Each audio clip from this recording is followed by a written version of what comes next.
बिस्मिल्लाहिर्रहमानिर्रहीम। अस्सलाम वालेकुम जी फ्रेंड्स, कैसे हैं आप?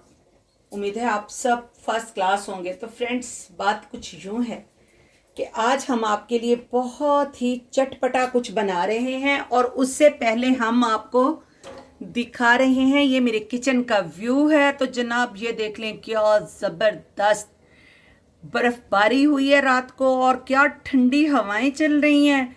तो जनाब हमने सोचा कि आज इस ठंडी ठंडी जो है ना हमारी दिन में सुबह हुई है, तो हम आज कुछ ख़ास बनाते हैं। तो हम बना रहे हैं जनाब चटपटा और गर्मा गर्म टेस्टी हलीम। तो आज हमारे जो हैं मियाँ साहब, उन्होंने कहा जनाब चौधरी साहब, मैं अपने शौहर को चौधरी साहब कहती हूँ, तो वो कहते हैं कि आज कुछ चटपटा बना लें और आज हलीम बना लें। तो हलीम बना रहे हैं जनाब। हलीम बनाने के लिए जो जो चीज़ें चाहिए मैंने आपको अभी बता देनी है जनाब। ये हैं वो 3 अदद प्याज जो हमें इस हलीम में, गोश्त में भी हम डालेंगे और इसे फ्राई भी करेंगे। और ये वो सारे स्पाइसेस हैं। 1 टीस्पून कुटा हुआ धनिया, हाफ टी स्पून गरम मसाला, हाफ टी स्पून अदरक का पाउडर, हाफ टी स्पून काली मिर्च, 1 टीस्पून नमक, 1 टीस्पून रेड चिली और ये 2 टीस्पून हमारे पास है अदरक और गार्लिक का पेस्ट।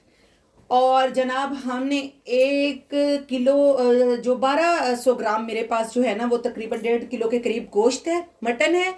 और वो मैंने मटन जो है ना वो चूल्हे पे रखा हुआ है। तो ये स्पाइसेस सब उसमें जाएंगे और उसमें हमने जनाब काट कर डाल देना है 1 बड़े साइज का प्याज भी। और ये स्पाइसेस हमारे वो हैं जो हम, यही स्पाइसेस हैं, मैंने मिक्स कर दिए हैं, सब इतनी ही क्वांटिटी में हैं, बट ये हमारे दालों में जाएंगे। तो ये हैं हमारी दालें।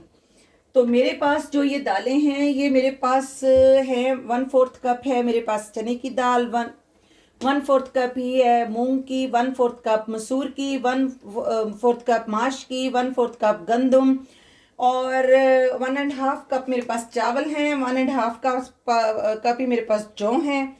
और उसके अलावा मेरे पास 1/4 कप जो है वो माश जो है छिलके वाले होते हैं वो हैं।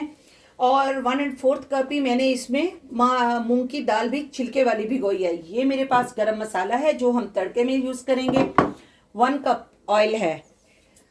अब मेरा सांस फूल गया है, तो अब जनाब हम आपको दिखाते हैं कि गोश्त जो है वो मैंने चूल्हे पे चढ़ा दिया है पकने के लिए। तो जनाब चलते हैं हम अपने गोश्त की तरफ। तो डियर फ्रेंड्स, ये देख लें, मटन हमारा बहुत अच्छे से बॉईल हो रहा है। इसमें हमने 1 बड़ी साइज की प्याज डाल दी है और ये वो सारे स्पाइसेस हैं जो मैंने इसमें डालने हैं। तो जनाब हमने अपने स्पाइसेस इसमें डाल दिए हैं और अब हम इसको चला देते हैं और हम इस पे लगा देते हैं लीड, ताकि ये हड्डी वाला गोश्त मैंने लिया है। हड्डी वाले गोश्त का टेस्ट बहुत अच्छा होता है। तो मीडियम फ्लेम पर हम तकरीबन खूब अच्छे से गलने तक इसको जो है ना वो पकाते हैं और फिर इसे भूनेंगे और साथ ही हम अपनी दालें भी पकने के लिए चढ़ा देते हैं। तो फ्रेंड्स, हमने अपनी दालें इसमें डाल दी हैं और ये हम अपने स्पाइसेस भी डाल देते हैं। थोड़ा सा मैं बचा लूँगी, अगर बाद में हमें थोड़ा सा कम फील होगा तो हम इसमें ऐड कर देंगे। और दालों को कर देते हैं मिक्स। अभी मैंने इसको बहुत थोड़ा पानी डालकर इसको रखा। जब ये पकने लग जाएगा खूब अच्छे से तो फिर हम इसमें पानी डालेंगे, तो ये बाहर तक नहीं निकलेगा। नहीं तो दालों को आदत होती है पतीले से बाहर भागने की। ठीक है जी, दोनों चीज़ें को हम मीडियम फ्लेम पे पकने के लिए छोड़ देते हैं और फिर आपसे बाद में मिलते हैं। फ्रेंड्स, हमारा जनाब ये जो मटन है ये अब देखिए कितना प्यारा प्यारा सा पक रहा है और अभी इसे काफ़ी देर लगेगी। हाँ जी, ये तकरीबन जो है ना गलने के करीब हो गया और हमने इसको जो है ना कवर कर दिया। इसकी फ्लेम भी मीडियम की हुई है हमने और साथ साथ ये चाय भी रखी है बनने के लिए। और ये जनाब ये देखिए हमारी दालें कितनी प्यारी बन रही हैं। मैंने आपसे कहा था ना कि आप इसकी फ्लेम जो है मीडियम रखिएगा जब तक इसे बॉयल ना आ जाए ना, और ये और पानी कम डालिएगा। ये देखिए अब ये गलनी शुरू हो गई हैं। अब जैसे जैसे इसमें पानी की ज़रूरत होगी हम इसमें गर्म पानी ऐड करते जाएंगे। ये बहुत जल्दी इस रेसिपी पे बनता है क्योंकि दालें मैंने पहले से भिगो दी थी। मैंने कहा आपको अब इतना भी क्या बताना कि जी सूखी दाल दिखा दो अपने व्यूवर्स को। मेरे व्यूवर्स ज़हीन हैं, इनको सब पता है दालें भिगो कर ही डाली जाती हैं। तो जनाब हम अपनी चाय की तरफ चलते हैं और आप अभी इंतज़ार करें। जी तो फ्रेंड्स देखें, ये हलीम जो है ना, हमारी जो दालें हैं ये माशाल्लाह से कितनी क्रीमी और स्मूथ हो गई हैं।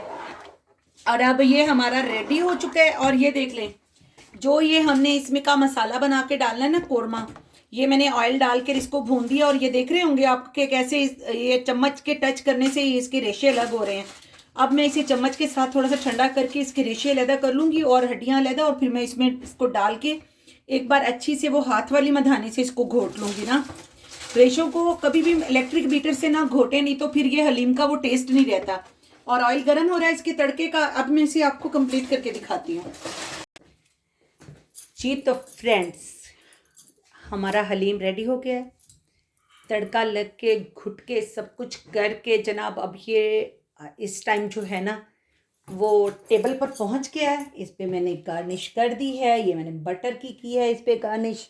और ये ज़रा 2-3 स्लाइस इस पे हम जिंजर के भी डाल देते हैं। वैसे मैंने ये देखें सब चीज़ें साथ बारीक बारीक काट ली हैं। हर कोई अपनी पसंद से डाल लेगा। पुदीना, धनिया, हरी मिर्च, अदरक, लेमन स्लाइस, फ्राई प्याज, सब चीज़ें। तो ठीक है जनाब, ये हो गया हमारा सब कुछ रेडी स्टेडी। अब आपने खाना है और मुझे फिर बताना है, भी बनाकर ही खाना है यार। क्या अब मैं मेरा बस चले ना तो सच्ची आप सबके घरों में भेज दूँ, शायद फिर आप लोग कोई मेरी मोहब्बत महसूस कर कर, कोई दर्द महसूस करके मैं सब लोग मेरे चैनल को सब्सक्राइब कर लो। ये झटपट रेसिपी थी, 1 घंटे में रेडी हुआ है जनाब ये हलीम। अब आपने खाना है और फिर मुझे बताना है कमेंट्स में कि ये कैसा आपको लगा, मेरी रेसिपी आपको कैसी लगी है। और जनाब आपने मुझे दुआओं में याद रखना है, मेरे चैनल को सब्सक्राइब करना है, शेयर करना है, लाइक करना है, कमेंट करना है। मिलते हैं अगली रेसिपी के साथ। अल्लाह हाफिज़।